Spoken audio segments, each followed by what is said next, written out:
노역장에서 노역하는 사람은 모두 여죄수로 600명이 넘었습니다. 이들 가운데는 별의별 사람이 다 있었습니다. 남편을 죽인 여자, 살인범, 인신매매범, 절도범 등 그들 중 어떤 사람은 무기형을 받았고 어떤 사람은 20년, 15년, 10년, 8년 등의 형을 언도받았습니다. 그들의 마음속은 죄악, 암흑, 절망으로 가득했습니다. 바람 쐴 때와 밥 먹을 때, 마당에서 식당에서 각 호실에서 들리는 것은 모두 더럽기 짝이 없는 말과 때리고 욕하는 소리였습니다. 늘 무서운 울음소리가 들리고 자살했다는 이야기가 퍼졌습니다. 정말 그곳은 인간 지옥이며 인간 세상에서 가장 불결하고 더러운 곳이었습니다. 나는 이렇게 많은 불쌍한 사람들이 희망도 없이 인생을 사는 것을 보았습니다. 그들이 지금 육신의 고난을 받을 뿐만 아니라 장래에는 또 영원한 고통을 받아야 할 것이라는 생각을 하면 마음이 초조해지고 불에 타는 듯 하였습니다. 나는 밤낮으로 간절히 하나님께 기도하였습니다. 주님, 저를 불러 먼 곳에 가서 전도하라 하셨는데 알고 보니 바로 이곳이군요. 주님께 감사합니다. 고통받는 이 불쌍한 사람들을 보고 어찌 입을 다물고 있겠습니까? 제가 만약 전도하지 않으면 저에게 화가 있을 것입니다. 저를 도와주시옵소서. 하지만 여기는 감옥이고 자유롭게 말할 수도 무릎을 꿇고 기도할 수도 없는 곳입니다. 오직 주일날 감옥의 마당에 나갈 때 벽을 보고 무릎 꿇고 간절히 기도하거나 또는 깊은 밤에 주님 앞에 무릎 꿇고 긴 시간 기도할 수 있을 뿐이었습니다. 평상시에는 계속하여 절박하게 기도하는 것과 속으로 묵도하는 방법 밖에는 없었습니다. 그러나 전지전능하신 하나님께서 역사하셨습니다. 나는 보통 사람과 달리 때리고 욕하지 않았으며 상냥하고 친절하고 부드럽게 사람을 대하며 정성껏 보살폈습니다. 이것은 그리스도의 사랑이 나를 통하여 저들에게 흘러나갔기 때문이었습니다.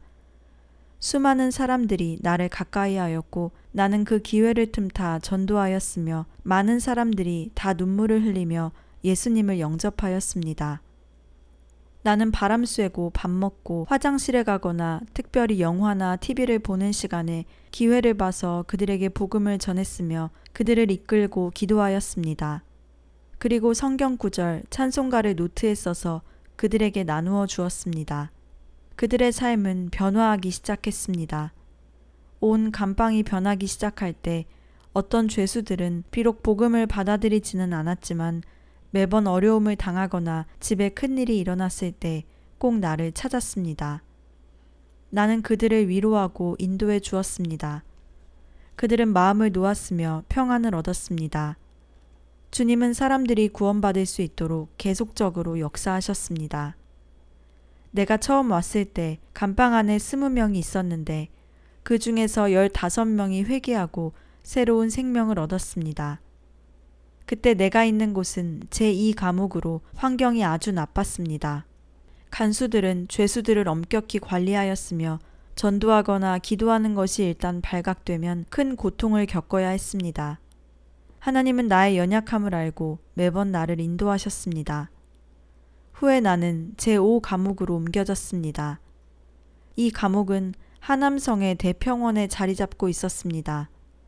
면적은 수천 평에 이르고 감옥 안에는 4채의 4층 건물이 세워져 있으며 각 층마다 30여 칸의 죄수실이 있었습니다.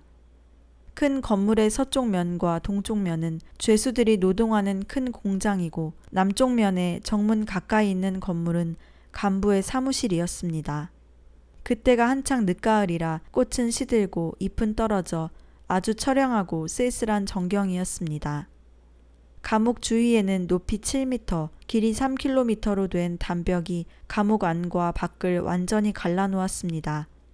담벽 위에는 전기 조명을 촘촘하게 설치해 놓아 보기만 해도 무서워 떨 정도였습니다.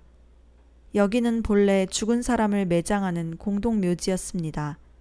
내가 막 들어왔을 때 이곳에는 밤에 늘 귀신의 괴상한 소리, 우는 소리가 들려 사람들의 머리카락이 곤두서고 소름이 쫙 끼친다는 얘기를 들었습니다.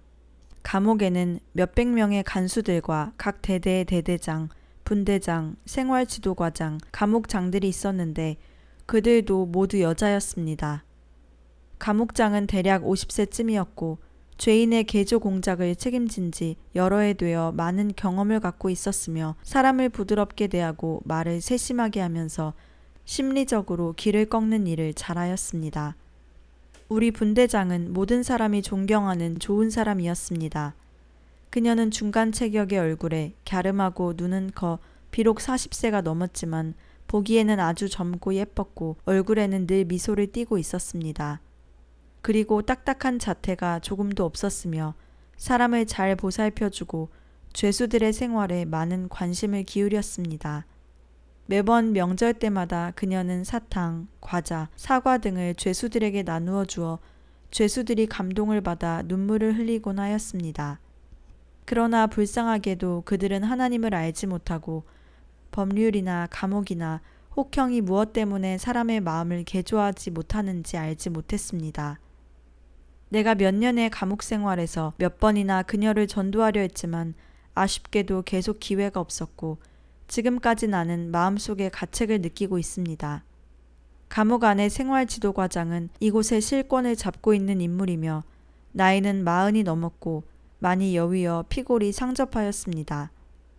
그녀는 키가 작으며 긴 얼굴에 앞으로 튀어나온 큰 눈을 가지고 있었습니다. 작은 고추가 맵다라는 속담이 있듯이 그녀는 성격이 대단히 흉악하였고 매일 가죽띠와 군복을 입고 경찰 모자를 썼습니다.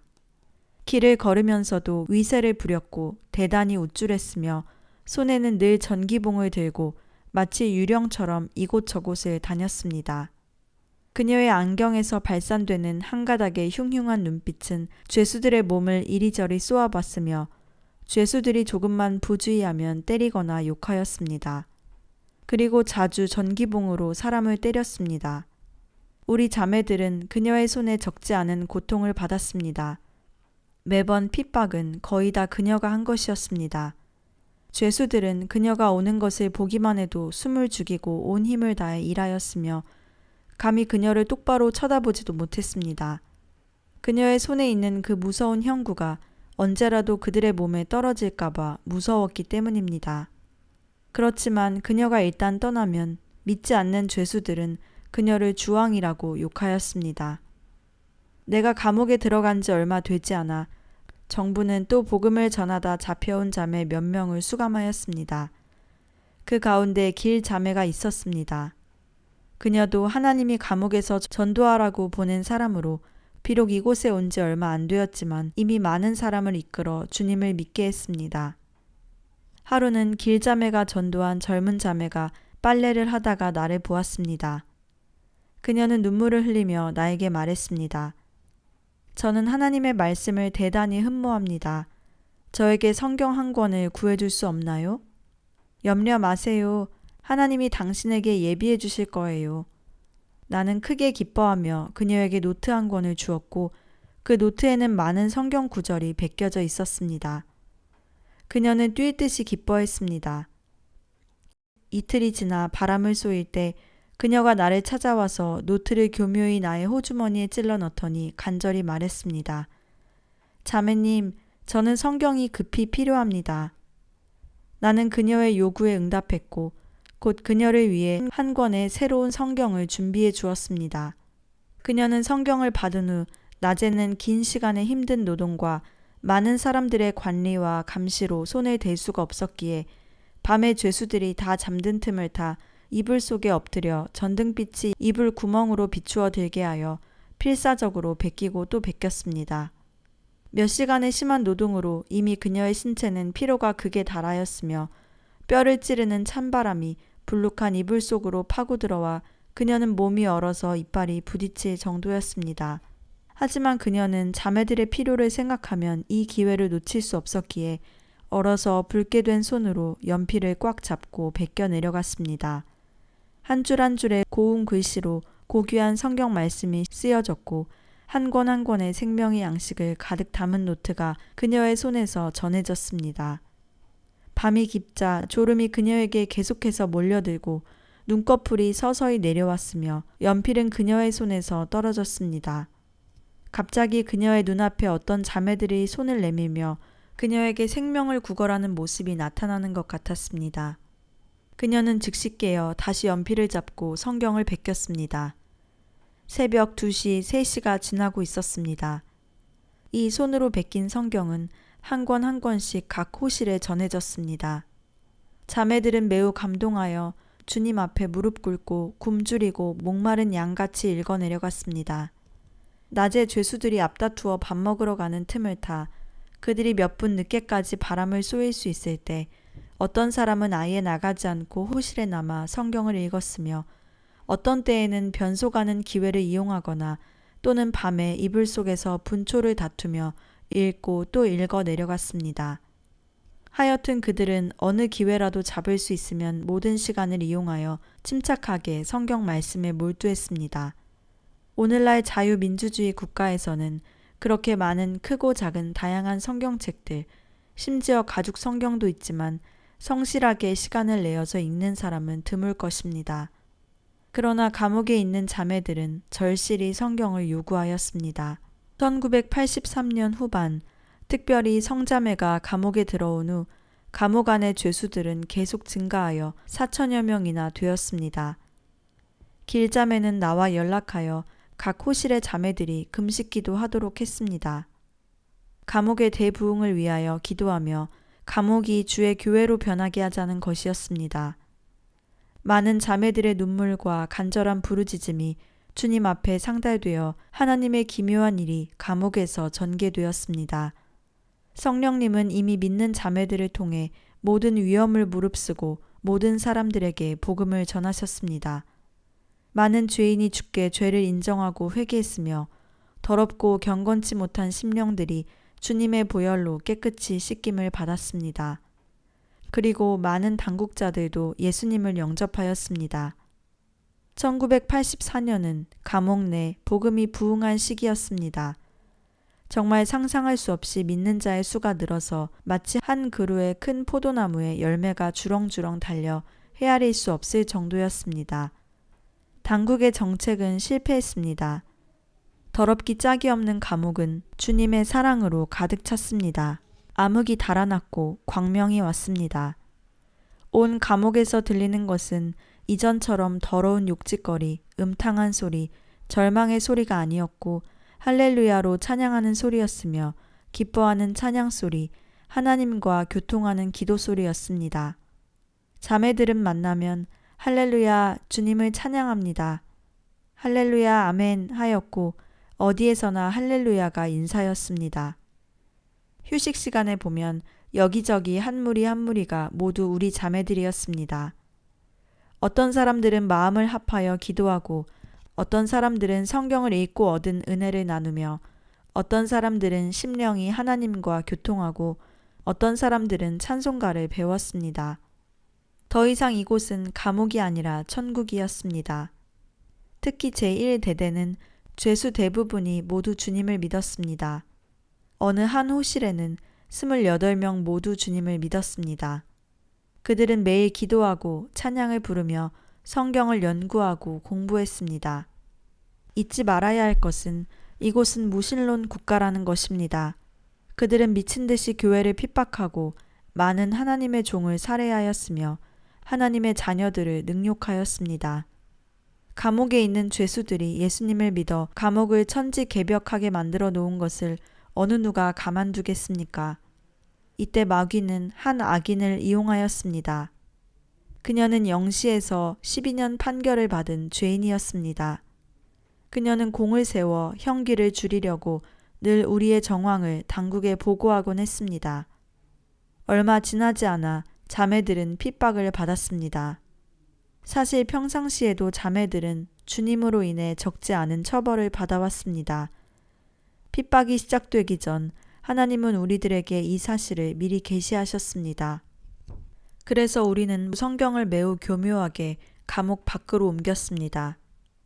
결국 대수사가 시작되었고 많은 간수들이 우리 감방을 포위하여 각 호실을 세심히 수색했습니다. 우리는 고의로 책들을 남겨놓아 그들이 그것들을 수색해서 가져가게 했습니다. 목적은 이미 옮겨져 나간 성경을 지키기 위해서였고, 다른 목적은 작은 책에 쓴 것은 모든 사람으로 하여금 회개하고 하나님을 인식하게 하는 성경 구절들이었기 때문입니다. 예를 들면 요한복음 3장 16절, 마가복음 1장 15절, 로마서 3장 등입니다. 이 기회를 이용하여 간부들이나 간수들에게 복음을 전하는 것입니다. 수사 결과 두 자매가 지하실로 끌려갔습니다. 그곳은 죄인을 형벌하는 감금실이었는데 실내에는 매우 깊게 고인 물이 있었고 음침하고 습기가 찼으며 온종일 빛을 보지 못했습니다. 그렇지만 두 자매는 그 안에서 매일 하나님이 함께 하심으로 풍성한 밝은 빛이 함께 있음을 느꼈습니다. 또 간수들은 한 무리의 자매들을 다른 방으로 데려가 반성하게 했습니다. 그 방은 사면에 벽이 없고 찬바람이 쌩쌩 불어 몹시 추웠습니다. 그때가 마침 12월이었기에 기온은 영하로 많이 떨어졌습니다. 그들의 몸은 얼어붙었지만 마음속으로 비교할 수 없는 따뜻한 감동을 느꼈습니다. 지하실에 감금되는 것에는 하나님의 특별한 뜻이 있었습니다. 그곳에 주님의 구원을 필요로 하는 사람이 있었기 때문입니다. 그 캄캄하고 습기 찬 곳에 젊은 여죄수가 갇혀 있었습니다. 그녀는 흉악범으로 잡혀들어와 몇 년의 판결을 받았습니다. 그녀는 감옥에 들어온 후 더 흉악해져서 입을 열면 바로 사람들을 욕하고 손을 움직이면 사람을 때리고 발을 들면 사람을 걷어찼습니다. 심지어 늘 간수 사무실에 뛰어들어가 떠들어댔으며 욕하고 물건을 부셨습니다. 그리하여 그녀는 지하실에 감금되었습니다. 2명의 자매가 지하실에 감금된 후 많은 사람들은 그들을 위해 걱정하였습니다. 혹시 그 여인에게 구타와 괴롭힘을 당하지는 않을까 해서였습니다. 매일 두 자매를 위해 간절히 기도했습니다. 그들이 막 지하실에 감금되었을 때 그 여죄수는 흉악한 눈길로 쏘아보면서 큰 소리로 욕을 했습니다. 너희 둘은 뭐하는 놈들이냐? 두 자매는 부드럽게 그녀의 말에 대답했습니다. 당신 혼자 여기서 너무 외로울 것 같아서 우리가 친구하러 왔어요.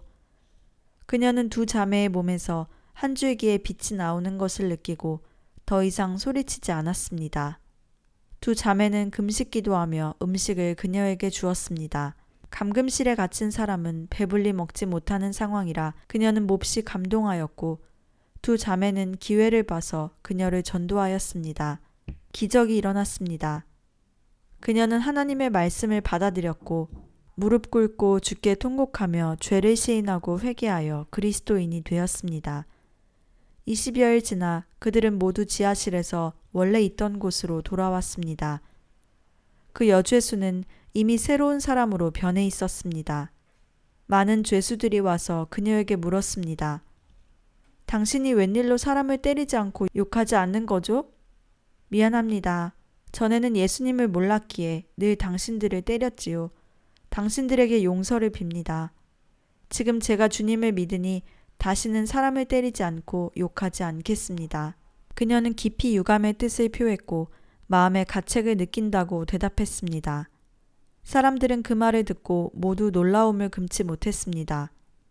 과장도 그녀가 예수님을 믿은 것을 알고 그녀를 불러 신문했습니다. 들어보니 너 예수를 믿었다면서? 도대체 누가 너더러 믿으라고 했어? 맞습니다. 저는 지금 예수님의 제자가 되었습니다. 주님께서 저에게 믿음을 주셨어요.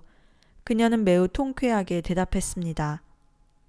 안 돼. 너는 그런 예수 믿는 사람들의 미혹에 넘어가지 마. 과장은 말문이 막혀 손을 내저으며 그녀에게 호실로 돌아가라고 했습니다. 그녀는 미소를 지으며 대답했습니다. 제가 만약 예수님을 믿지 않았다면 당신들이 저를 지하실에 그렇게 오랜 시간을 가두어 두었더라도 지금 당신들이 이렇게 평안할 수 없을 겁니다. 수색 이후 또다시 지하실로 끌려간 한 자매는 신문을 8번이나 받았습니다.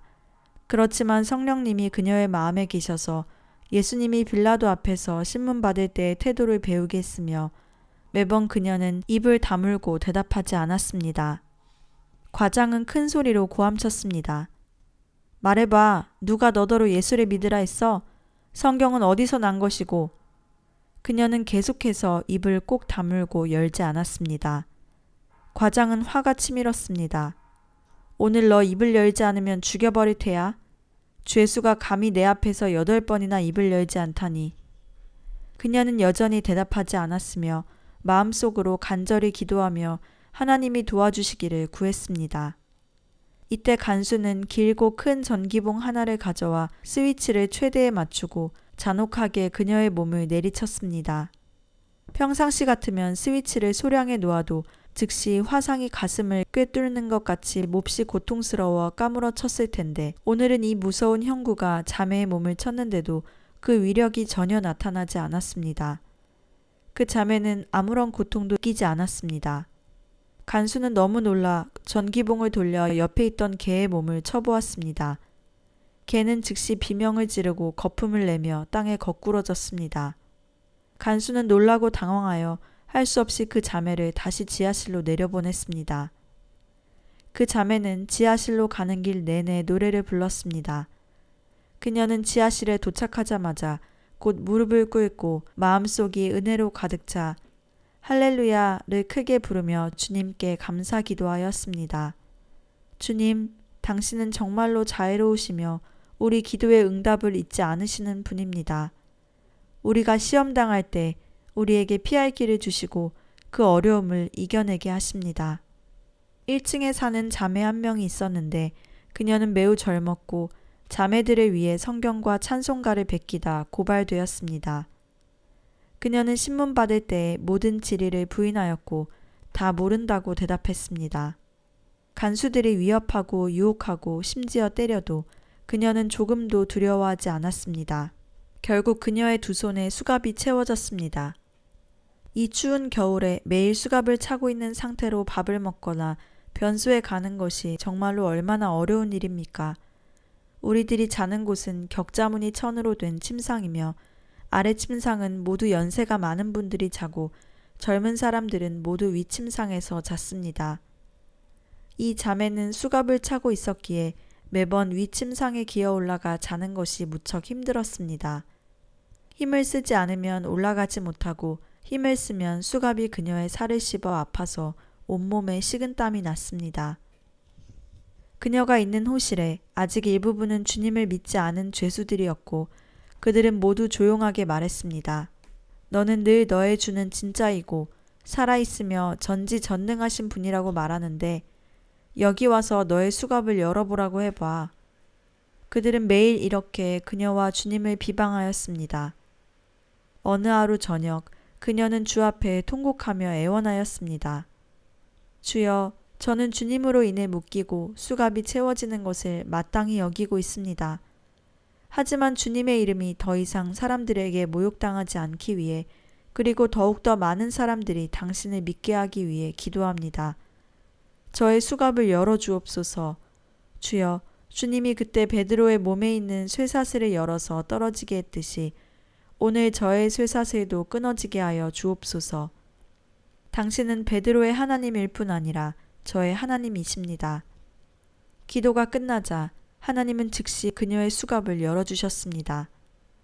이튿날 아침 간수가 그녀를 보았을 때 그녀의 수갑이 떨어져 있었습니다. 간수는 물었습니다. 이 수갑을 어떤 방법으로 열었나? 저절로 열렸어요. 어떻게 열렸는지 저도 모르겠어요. 간수는 예수를 믿는 이 젊은 여자는 대단히 성실하여 절대 다른 방법을 써서 수갑을 열지 않았으리라는 것을 알았습니다. 그리고 전날 전기봉이 고장난 일을 생각하니 겁이 나서 감히 그녀를 다시 신문하지 못했습니다. 이 두 가지 기적으로 인하여 또 많은 사람들이 예수님을 믿었습니다. 2달이 지나갔습니다. 감옥 안의 복음 사역은 계속되었으며 더욱 부흥되었습니다.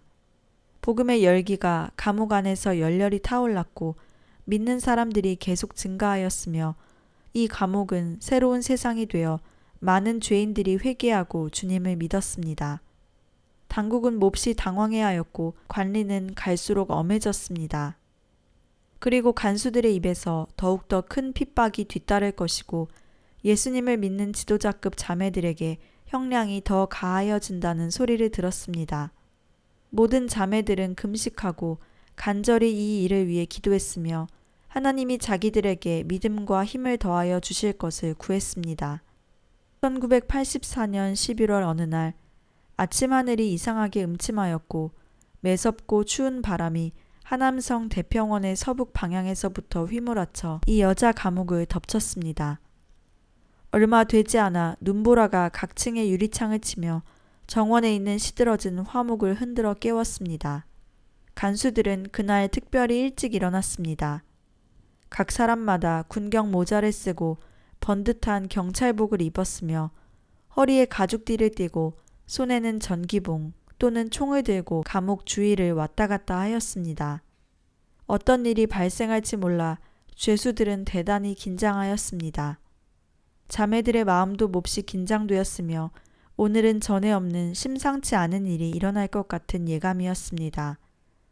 모두들 다 간절히 기도하며 하나님께 어떤 상황에서도 하나님의 자녀를 보호해달라고 구했습니다. 오전 9시 H씨와 M현의 공안국, 검찰, 법관들이 여 감옥에 왔습니다.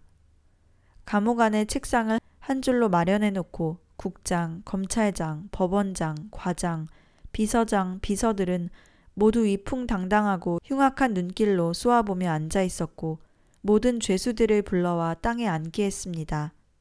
공안원들은 총자루를 다 하나씩 메었고 담벽에는 기관총이 걸려 있었으며 마치 대적을 만난 것처럼 총구를 죄수들에게 향했습니다.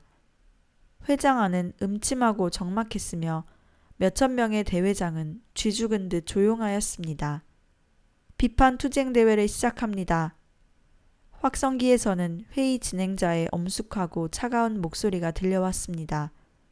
국장님의 말씀이 계시겠습니다. 반 시간의 훈계가 끝났습니다. 12명을 데리고 오시오. 12자매는 줄에 묶여 간수들에게 밀려 나왔습니다. 신문관 앞에 서 있는 그들 중 두목으로 보이는 B자매가 첫 번째로 신문 받았습니다. B, 너 감옥에서 어떻게 예수님을 전하고 몇 명을 미혹했으며 누가 너의 동역자인지 오늘 솔직하고 상세하게 자백해야 한다. 신문관은 한마디 한마디 또박또박 말했습니다. 저를 좀 풀어주세요. 그래야 제가 당신들에게 자백할 내용을 읽을 수 있지 않겠습니까? 그들은 B자매의 포승줄을 풀었습니다. B자매는 한 장의 종이를 들고 관장 앞과 죄수들 앞에서 큰 소리로 자백서를 읽기 시작했습니다. 그녀가 읽는 자백서는 도대체 어떤 내용일지 사람들은 궁금하였습니다. 하나님이 천지 만물을 창조하셨습니다. 인류도 하나님이 흙으로 만드셨습니다. 원숭이가 진화된 것이 아닙니다. 다윈의 진화론은 거짓입니다. 나는 아무개에게 말했습니다. 정해진 이치에 의하여 사람마다 다 한 번씩 죽습니다. 죽은 뒤에 심판이 있습니다. 몇 월 며칠 또 누구에게 말했습니다. 예수님은 하나님의 아들이고 그가 이 세상에 온 것은 잃어버린 자를 구원하러 온 것입니다. 그리고 우리들을 위해 십자가에 못 박혀 죽었으며 죽은 후 부활하셨습니다. 며칠 누구를 위해 기도했습니다. 주여, 이 사람의 죄를 사하여 주시고 그로 하여금 구원받아 영생을 얻게 하시고 장래 천국 갈 수 있도록 하소서. 며칠 또 누구에게 찬송가를 가르쳐 주었습니다. 주님 빨리 오세요. 주님 빨리 오세요. 비록 언제 오실지 모르지만. 자매들은 이를 듣고 기뻐하며 모두들 낮은 소리로 할렐루야를 외쳤습니다. 다른 이들은 이것이 무슨 죄를 시인하는 자백인가 하여 어리둥절해했습니다.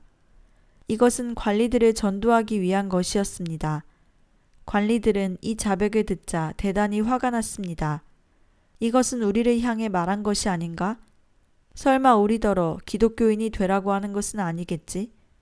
신문관은 화가 치밀어 올라 큰 소리로 고함을 질렀습니다. 너 이거 쳐 죽일 테야. 내려가. 두 번째, 세 번째 자매들이 끌려 나왔습니다. 자백의 내용은 대동소이했으며 관리들은 저마다 얼굴빛이 울그락불그락 하였지만 화내지도 웃지도 못하고 어찌할 바를 몰라 했습니다. 회의장의 주최자가 일어나 죄수들을 선동하여 구호를 외쳐 분위기를 불러일으키려 했습니다. 반개 좁은 자를 타도하자. 몇 명의 관리들과 간수들 외의 죄수들은 한 사람도 호응하지 않았습니다. 간수들은 극도로 화가 나서 전기봉을 들고 위협하였습니다. 너희들 왜 구호를 외치지 않는 거야? 외치지 않으면 너희들에게 전기봉의 맛을 보여줄 테다. 종교 미신 두목을 타도하자. 그 사람은 또 팔을 위로 뻗치면서 큰 소리로 고함쳤습니다. 일시에 조용해졌고 죄수들은 역시 입을 다물었으며 호응하는 사람은 한 사람도 없었습니다. 주를 믿는 자매들은 물론 구호를 외치지 않을 것입니다. 그럼 믿지 않는 다른 사람들은 왜 구호를 외치지 않는 것일까요? 그들은 이미 하나님의 역사를 보았기 때문입니다. 다시 말하면 예수 믿는 사람들은 확실히 나쁜 죄를 짓지 않는다는 것을 알고 그들이 자백하기를 바라지 않았습니다. 적막함이 이렇게 몇 분이나 계속되자 관리들은 몹시 거북해졌고 낭패감을 감추지 못해 원래 계획했던 가형 계획도 포기했습니다. 단지 9명의 자매를 기록에 남겼고 6명의 자매를 향하여 경고하며 처벌을 내렸습니다. 그들은 마지막으로 또 으름장을 놓으며 말했습니다. 이후부터 너희는 너희 혼자만 믿고 다시는 전도하지 못한다. 그렇지 않으면 엄한 형벌에 처하겠다. 말을 마치자마자 그들은 허둥지둥 돌아갔습니다. 자매들은 호실에 돌아와서 모두들 무릎 꿇고 하나님을 찬양하였습니다. 그들은 이번 비판 투쟁 대회를 하나님이 친히 주관하시는 것을 보았으며 사단의 음모가 또 한 번 실패했다는 것을 알았습니다. 그 후 늘 믿지 않던 죄수들이 사무실에 가서 우리를 고발하였으나 간수는 오히려 우리들을 고발하는 죄수들을 수치스럽게 했습니다. 됐어. 내가 볼 때 예수 믿는 사람들이 일하는 것을 보면 너희들보다 더 열심히 한다고. 우리들도 이유 없이 그들을 처리할 수 없어. 우리 하나님은 다 아십니다. 그분은 우리의 연약함과 무능함을 아십니다. 먹구름이 덮인 날은 늘 믿음이 부족하여 낙심하고 실망합니다. 이럴 때마다 하나님은 적시에 그의 무궁한 지혜와 은혜로 우리에게 힘을 더해 주셨습니다. 주님은 나로 하여금 다시 힘을 얻게 하셨고 형제 자매들의 마음 문을 열어 믿음을 강하게 하셨습니다. 하루는 간수가 통지하였습니다. 너의 가족이 방문하러 왔다. 나가보아라. 나는 즉시 면회실로 뛰어갔습니다. 내 가슴은 막 뛰었습니다. 왜냐하면 방문하러 온 3명 가운데 한 형제와 한 자매는 정부가 체포하려는 인물이었기 때문입니다. 그때 몇 개의 현에서 많은 형제 자매들이 주님을 위해 충성을 다해 일하였기에 정부의 추적을 당하였습니다. 그들은 도처로 피해 다녔습니다. 교회의 일을 위해 근심 걱정하고 여러 해 집으로 돌아가지 못하여 가족들과 만나지 못했습니다.